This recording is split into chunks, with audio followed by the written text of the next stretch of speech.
everybody, and welcome to Break Time Conversations, a YouTube channel where I have conversations around education. I have been a teacher all my life, and along my journey, I have met so many interesting and inspiring people. And so I decided to document my conversations with them here so that you too can hear their stories and the amazing work that they do. I'm here today with Afeez. I'm not gonna pronounce your last name Afeez because I don't know how to pronounce it. And when you start speaking, you can tell us your full name. He's a passionate educator with over 3 years working experience in the education space. He is an alumnus of Teach for Nigeria, and he currently works as a coach and leadership development officer with the organization to provide support for fellows through leadership coaching in order to provide access to quality education for children in a low-income community. I also happened to meet Afeez. We were part of, I think, two programs, the Cross Borders Leadership Fellowship, and we did a coaching course together, an online course. So that's how I have interacted with Afeez. Afeez, thank you so much for being here. All the way from Nigeria. It's so exciting to have you here. Thank you so much, Anupa. It's really great to be here. So I'm really, really excited. Thank you so much for all you do. So I'm just going to start by my name. So my name is Afeez Iyiola, and that is, wealth, right? That's me. I'm from Nigeria, as I've said. So, and I'm really excited to be here. Great. So, Afeez, I'm just going to start you off by asking you about your journey as an educator. How did you get into the space, and what has been your journey from then and until now? Wow, that's really a very deep question, and I'm really excited to share the story. Like maybe I've not shared it enough, but sincerely, I'm happy for that question. So just so that you know, I study engineering for my first degree, and in the second degree, I'm an engineer, like I studied engineering in universities. So the journey into education started, I guess, when I was an undergraduate at university. I just love, giving back to people, helping people out, teaching and all of those things. That's how it started. And then during there's a one youth service that you have to do as a Nigerian. So I served my country. I served in Sokoto State. So at that point in time, I saw some, in the northern part of Nigeria, there's so many students over there that don't have access to quality education. So myself and our team for our community development scheme, like a project. So we do go to schools, sensitize them about education, especially the female student, right? So, and that's how I got to see, the real challenge facing education in our country, right?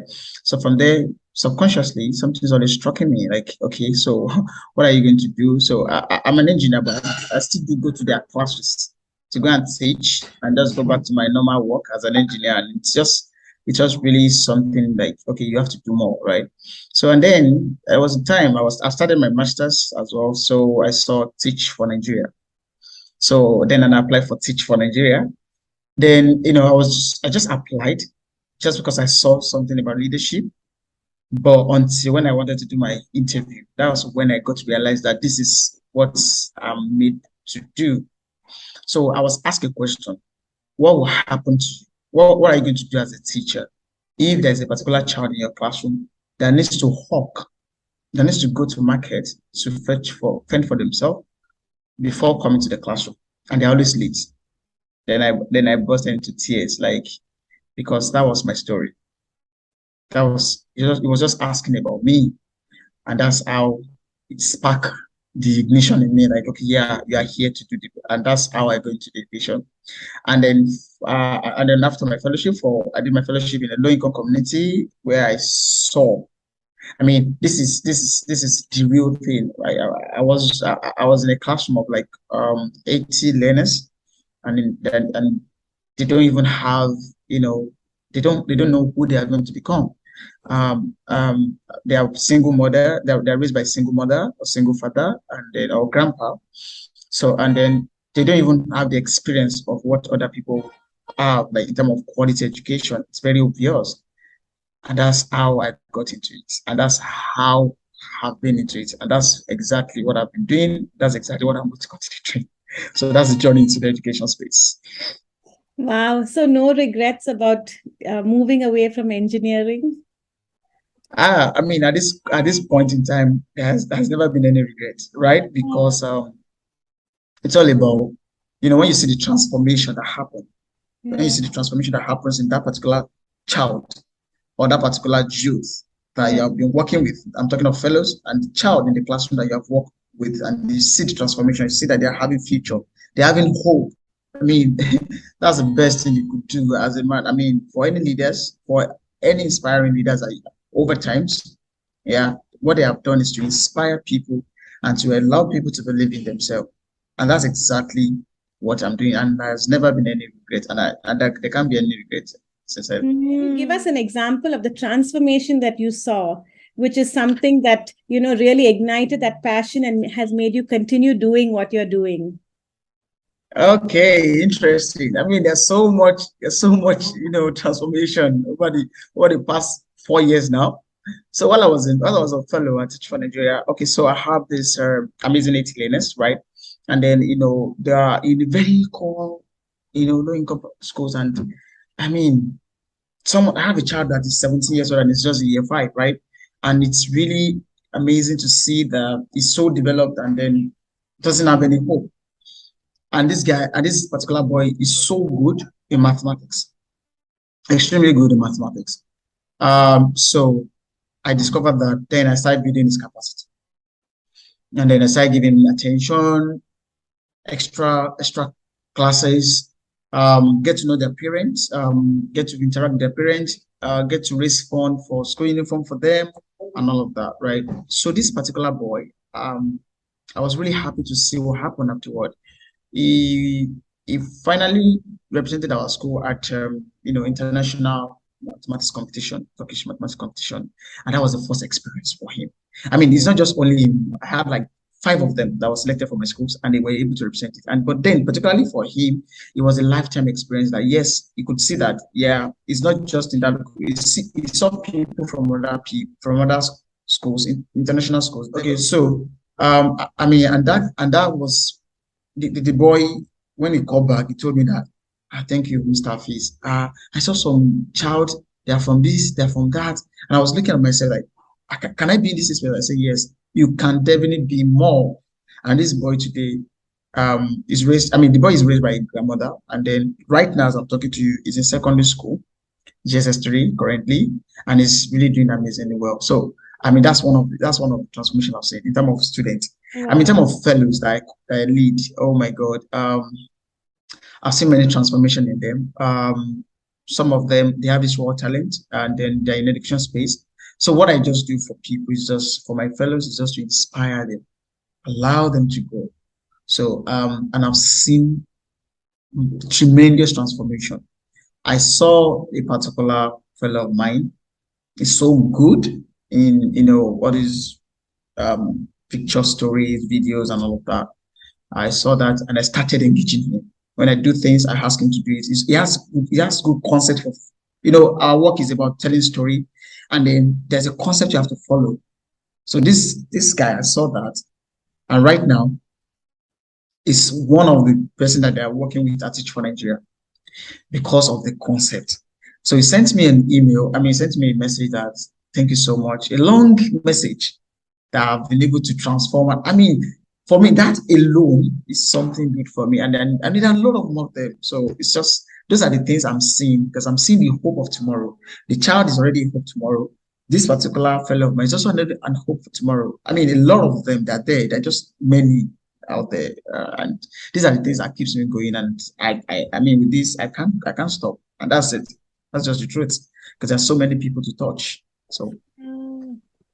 So it sounds like you're never going to stop, I think. It's I'm never going to stop because in Nigeria, we have so much gap Mm. between quality education and the other part. And that gap needs to be bridged, needs to be closed, needs to be removed. So it's a constant effort from every individual that you need to do that every day. And Mm. then You have to move from Nigeria to also the West Africa, then the African continent as a whole. And that's why you see me in different spaces, just trying to ensure that we are getting all people that believe in this vision, people that share the same vision, the same goals. We're working together, just like you and I right now. I mean, we are still also intentional, working towards giving, quality education out there that, yes, if you do this, you could see this transformation. So these are things that, keeps driving us. And then, I mean, it's continue driving me. I mean, it's a lifelong journey. So I'm ready to take it. Yeah. Yeah, wow. That's beautiful, Afeez. I mean, I love the journey that you're on. So, what do you think is in store for you? Like, what plans do you have for the future? Like right now, you're still a coach with the fellowship, and do you have any other plans or dreams or hopes? Definitely. Like, before even you talked about it, I just listed some few things, and I know that that's will be the flow of our conversation. And exactly that's it, right? So the future, yeah. The first thing is that I'm willing to go for my master's in educational policy. And I'm going for that because I wanted to understand the root fundamental challenge facing, policy in education across the whole world. And then then I want to become an expert in that space so that I could work with UN, World Health Organization, so that we can spread the tentacles beyond borders, beyond just Africa alone, across the whole world. And then also, I'm going to have my own, my own coaching organization, which I already have the idea of coaching, which is called Coach Africa, where I'm going to support, teachers around, I mean, across Africa, provide quality coaching, for all of them. And then, just so that I support their leadership growth. Because once a teacher becomes a leader, then the problem is over. So, and that's exactly what the coaching is all about. It's all about leadership and transforming. So that is the future. Have that organization and also work in education. I mean, in policy space with international organizations like UN, UNESCO, World Health Organization, just to show that we change the whole concept of education to ensuring that every child, has that access to quality education. Yeah. So that's the I future, love and it's that. will help. Coach Africa. Is that what you said? Coach Fika, Coach Fika, Coach Good, Fika. Sika. I love it. Yes. I love it. I can see you already have a vision and you know exactly what it's going to be like. That's amazing. So, Afi, just to backtrack a bit, I just wanted to ask because you're talking so much about coaching. I was just suddenly wondering because I'm in the Indian context. I don't know what the teachers are like in Nigeria. What are the kind of problems that you face with the teachers in Nigeria? I mean, not problems as such, like in what areas do they really need coaching or they really need help? Hmm. I mean, that's a really very tough question, but it's something that I've been doing for years now. So the first thing is that in Nigeria, the challenge with education is systemic, right?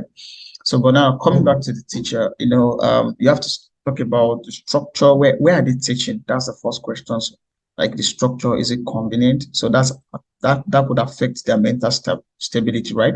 Then you look at the sitting of the students. Is it comfortable for pedagogy to take place, right? Like teaching methodology that we are looking at. When you're having like 100 kids in the classroom and there's no enough, chairs and all of that, these are the big challenges we're facing in some schools. So these are things. And the last one is the mindset. Teaching is a profession, right? But not all teachers has gotten that word. So the first thing we want to work out is on the mindset that, yes, do you know that you are working with tomorrow leaders? And if you are not a leader, you won't have a growth mindset. So the first thing that that I focus on is the mindset. The mindset. So that's the first thing. Because once you're able to change the mindset a bit about taking teaching to leadership, like you are a mentor, you are the model in that classroom. So whatever you do, goes a long way. Aside from you coming to say mathematics, English, basic science, that's the first thing. Once, and I've seen it, that's the difference between our fellows and the teachers, right? The moment you see the mindset that, yes, I'm here to solve a problem, I'm here to change the world, you will see them doing extra work, going extra mile, want to learn. So that's it. So our teachers, we're trying to work on their mindset. And the coaching is always more focused on that mindset first. Then after that, you now introduce the methodology that suits their particular classroom. So my coaching is individualized. It's not general, right? So I will see based on the need, right? So mindset first, then the teaching methodology that will foster all collaboration, creativity, and all of that in the classroom. So I come towards that. And towards the second year, it's all about leadership. It's all about leadership. So I inspire them. I challenge them. So you are going to structure my coaching them. So that's how the coaching comes in. That's it. That's a challenge you see them. That's how the coaching is coming in. So, yeah. Let me Ah, leave it at okay. So the ultimate goal is for teachers to become leaders. I think you said that in the beginning of your conversation as well. sincerely. Yeah. Sincerely.